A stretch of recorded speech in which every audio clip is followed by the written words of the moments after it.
জানাজার নামাজে সূরা ফাতিহা পাঠ করতে হবে, এটাই সুন্নাত, এটাই হক, এটাই সত্য। যেমন সহিহ বুখারী দ্বিতীয় খণ্ড 89 রাহমাতুল্লাহি ওয়া বারাকাতুহু। সম্মানিত দিনী ভাই ও বোনেরা, আপনারা যেখান থেকে আমাদের এই ভিডিওটি দেখছেন, আপনাদের সকলকে আন্তরিক শুভেচ্ছা ও অভিনন্দন জানাই। প্রিয় দর্শক মণ্ডলী, আজকে আমি আলোচনা করব জানাজার নামাজে সূরা ফাতিহা পাঠ করা যাবে কিনা। কেননা মুফতি মাওলানা আব্দুল মালিক সাহেব বেগম খালেদা জিয়ার জানাজার নামাজ পড়িয়েছেন, কিন্তু মুফতি আব্দুল মালিক সাহেব জানাজার নামাজে সূরা ফাতিহা পাঠ করেননি।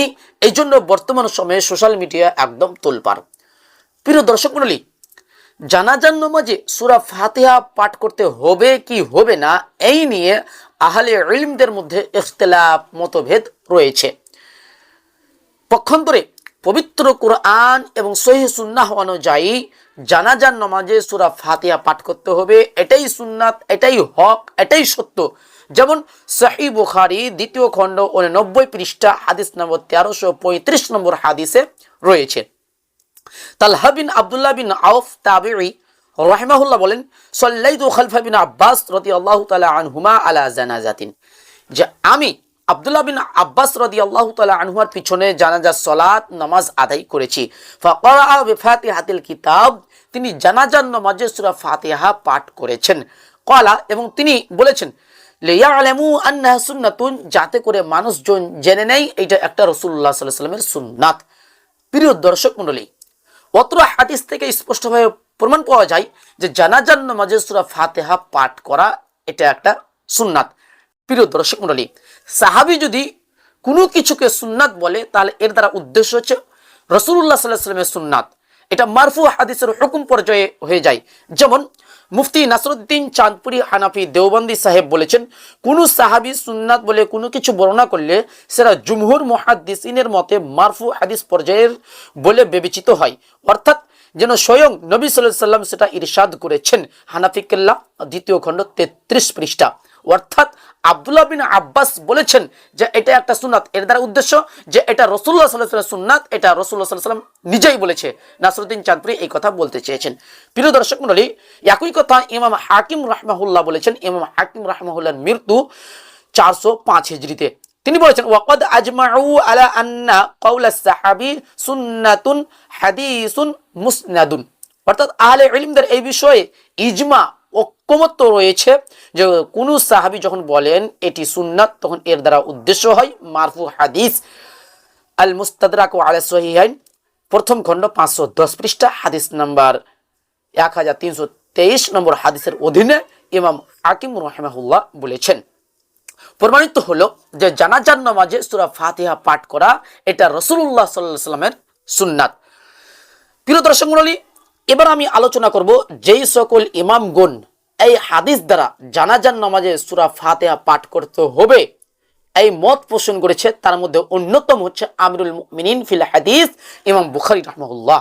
ইমাম বুখারী রাহমাহুল্লাহ সহিহ বুখারীর দ্বিতীয় খণ্ড 89 পৃষ্ঠার মধ্যে বাব রচনা করেছে, বাবু কিরাআতি ফাতিহাতিল কিতাবি আলাল জানাজা, অর্থাৎ জানাজার নামাজে সূরা ফাতিহা পাঠ করা। তারপর ইমাম বুখারী রাহমাহুল্লাহ এই হাদিসটি নিয়ে এসেছেন। এখান থেকে স্পষ্টভাবে বোঝা যায় যে ইমাম বুখারী রাহমাহুল্লাহর দৃষ্টিতে জানাজার নামাজে সূরা ফাতিহা পাঠ করতে হবে। দলিল নম্বর 2, ইমাম তিরমিজি রাহমাহুল্লাহ, যিনি ফকিহ, ইমাম তিরমিজি রাহমাহুল্লাহ মৃত্যুবরণ করেন 279 হিজরিতে। তিনি স্পষ্টভাবে বাব রচনা করেছেন, বাবু মা জাআ ফিল কিরাআতি আলাল জানাজাতি বিফাতিহাতিল কিতাব, অর্থাৎ নামাজে জানাজায় সূরা ফাতিহা পাঠ করা সংক্রান্ত বর্ণনা সমূহ সুনান তিরমিজি 3 খণ্ড 336 পৃষ্ঠা। এই বাব রচনা করার পর ইমাম তিরমিজি রাহমাহুল্লাহ জানাজার নামাজে সূরা ফাতিহা পাঠ করতে হবে এই মর্মে হাদিসগুলো উল্লেখ করেছেন। দলিল নম্বর 3, ইমাম আবু দাউদ রাহমাহুল্লাহ, যিনি মৃত্যুবরণ করেন 275 হিজরিতে।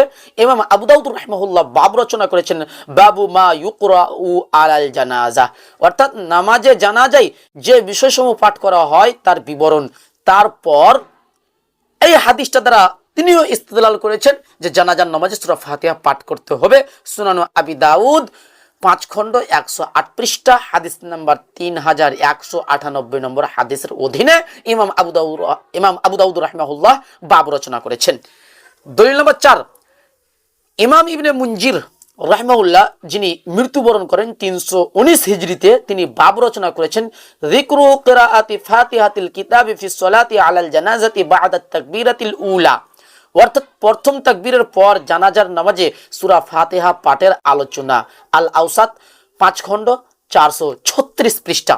অর্থাৎ প্রথম তাকবীরের পর জানাজার নামাজে সূরা ফাতিহা পাঠ করতে হবে, এটাই ইমাম ইবনে মুনজির রাহমাহুল্লাহর বক্তব্য। দলিল নম্বর 5, ইমাম দারাকুতনি রাহমাহুল্লাহ মৃত্যুবরণ করেন 385 হিজরিতে, তিনি বাব রচনা করেছেন বাবু তাসলিম ফিল জানাজাতি ওয়াহিদা ওয়া তাকবীর আরবাআন ওয়া খামসান ওয়া কিরাআতাল ফাতিহা, অর্থাৎ জানাজার নামাজে 1 সালাম, 4 ও 5 তাকবীর এবং সূরা ফাতিহা পাঠের আলোচনা।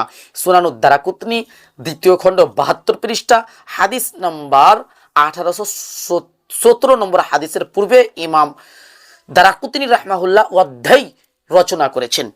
দলিল নম্বর 6, ইমাম বাইহাকি রাহমাহুল্লাহ যিনি মৃত্যুবরণ করেন 458 হিজরিতে, তিনি বাব রচনা করেছেন বাবুল কিরাতি ফি সলাতিল জানাজা, অর্থাৎ জানাজার নামাজে কিরাত তথা তেলাওয়াত সম্পর্কিত অধ্যায়।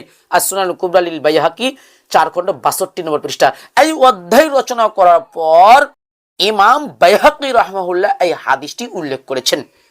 ইমাম বাইহাকি রাহমাহুল্লাহ আরেক জায়গায় বলেছেন ওয়া কিরাআতুল ফাতিহাতি ফারিজাতুন ফি সলাতিল জানাজা, অর্থাৎ জানাজার নামাজে সূরা ফাতিহা পাঠ করা হচ্ছে ফরজ। ইমাম বাইহাকি রাহমাহুল্লাহ বলছেন জানাজার নামাজে সূরা ফাতিহা পাঠ করা হচ্ছে ফরজ।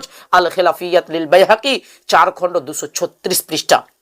সম্মানিত দর্শক মণ্ডলী, জানাজার নামাজে সূরা ফাতিহা পাঠ করা হচ্ছে ফরজ। এখন যদি কেউ ফরজ বিধান অস্বীকার করে দেয়, তাহলে সেই ব্যক্তি কখনো হকপন্থী হতে পারে না। দলিল নম্বর 7, ইমাম ইবনে হাজম রাহমাহুল্লাহ যিনি মৃত্যুবরণ করেন 456 হিজরিতে, তিনি বলছেন ফাইদা কাব্বারাল উলা করাআ উম্মাল কুরআন ওয়ালা বুদ্দা, অর্থাৎ জানাজার নামাজ আদায়কারী যখন প্রথম তাকবীর বলেন তখন সূরা ফাতিহা তেলাওয়াত করবেন, এটি ফরজ। আল মুহাল্লা 3 খণ্ড 351 পৃষ্ঠা, মাসআলা নম্বর 574 নম্বর মাসআলাতে ইমাম ইবনে হাজম রাহমাহুল্লাহ বলেন ওয়ালা বুদ্দা, এটা একদম জরুরি, এটা একদম ফরজ। প্রিয় দর্শক মণ্ডলী, তার মানে বোঝা গেল জানাজার নামাজে সূরা ফাতিহা পাঠ করতে হবে।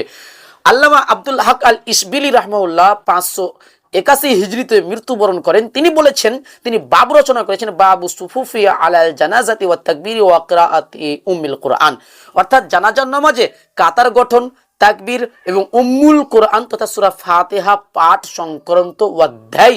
আল আহকামুল কুবরা 2য় খণ্ড 514 নম্বর পৃষ্ঠাতে ইমাম আব্দুল হক আল ইসবিলি রাহমাহুল্লাহ এই মন্তব্য পেশ করেছেন।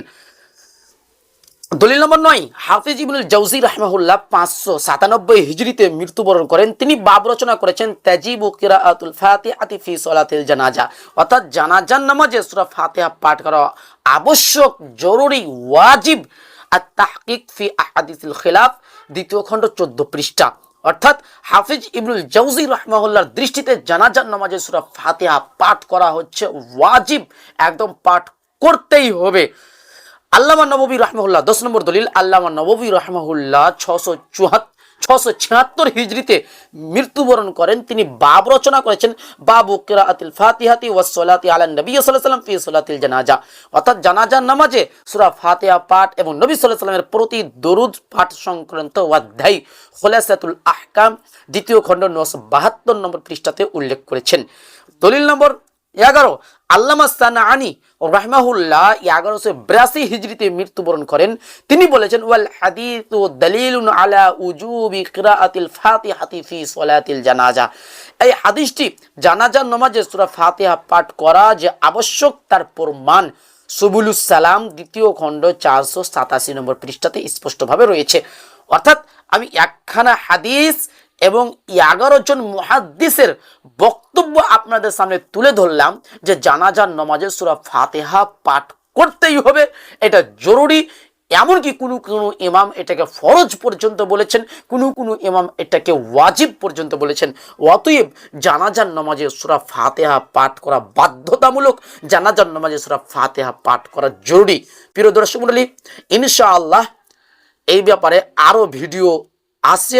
বিস্তারিত জানতে হলে আমার নতুন পেজ জাহাঙ্গীর বিন আবু বকর অফিসিয়াল, এই পেজটা ফলো করেন। ইনশাআল্লাহ আরও বিস্তারিত জবাব আসছে, এবং যে সকল হাদিসে বলা হয়েছে জানাজার নামাজে সূরা ফাতিহা পাঠ করা যাবে না, সেই সব হাদিসগুলোর জবাবও আসছে ইনশাআল্লাহ। সেই ভিডিও দেখার জন্য আপনারা অবশ্যই আমার নতুন পেজ জাহাঙ্গীর বিন আবু বকর অফিসিয়াল, এই পেজটা ফলো করুন ইনশাআল্লাহ। ভিডিও আসসালামু আলাইকুম ওয়া রাহমাতুল্লাহি ওয়া বারাকাতুহু।